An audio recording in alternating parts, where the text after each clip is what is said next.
വിഴിഞ്ഞം ഇപ്പോൾ കഴിഞ്ഞ ഒരു 10 വർഷം യഥാർത്ഥത്തിൽ 9 വർഷം നോക്കിക്കഴിഞ്ഞാൽ 2016 മുതൽ 25 വരെയുള്ള 9 വർഷം അതിവിദൂര ഭൂതകാലത്തൊന്നുമല്ലല്ലോ. നമ്മുടെ എല്ലാവരുടെയും കൺമുൻപിൽ നടന്നിട്ടുള്ള കാര്യങ്ങളാണ്.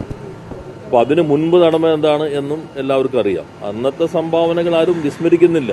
ഒരു കല്ലിൻ്റെ സംഭാവന, അതുപോലെ കരാറിലേക്ക് വന്നത്, അതിന് മുൻപുണ്ടായ ചൈനീസ് കമ്പനിക്ക് ബിഡിങ് കിട്ടിയത്, അതിന് അനുമതി കിട്ടാതെ പോയത്, ഇങ്ങനെയുള്ള എല്ലാം ചരിത്രത്തിന്റെ ഭാഗമാണ്. അതെല്ലാവരും കാണുകയും ചെയ്യുന്നുണ്ട്.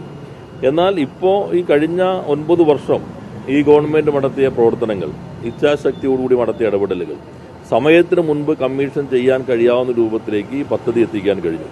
അത് നാടിനാകെ അഭിമാനിക്കാവുന്ന കാര്യമാണ്.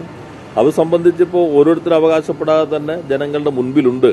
ഇതൊരിക്കലും അനുവദിക്കില്ല, ഇതിന് ഈഗോ വേണ്ട, ഞങ്ങൾ സമ്മതിക്കില്ല എന്ന് പ്രഖ്യാപിച്ച ആളുകൾ തന്നെ ഇപ്പോൾ ഞങ്ങൾ എന്തുകൊണ്ട് ക്ഷണിച്ചില്ല, നേരത്തെ അറിയിച്ചില്ല എന്നൊക്കെ പറയുമ്പോൾ ഇതെല്ലാം തന്നെ പബ്ലിക് ഡൊമൈനകത്തുള്ള കാര്യമാണ്. നമ്മൾ കാണേണ്ടത് ഇത് ഇന്ത്യയുടെ ഗേറ്റ് വേ ആയി മാറാൻ പോകുന്ന ഒരു തുറമുഖമാണ്. വിഴിഞ്ഞം തുറമുഖം ഉപയോഗിക്കുമ്പോൾ കൊളംബോ പോലെ, മുംബൈ പോലെയുള്ള തുറമുഖങ്ങൾ ഉപയോഗിച്ച് ചരക്ക് ഇറക്കുകയും കയറ്റുകയും ചെയ്യുന്നതിനേക്കാൾ 8-10 ദിവസം ലാഭിക്കാൻ കഴിയുമെന്നാണ് ഈ മേഖലയിലെ വിദഗ്ധർ പറയുന്നത്.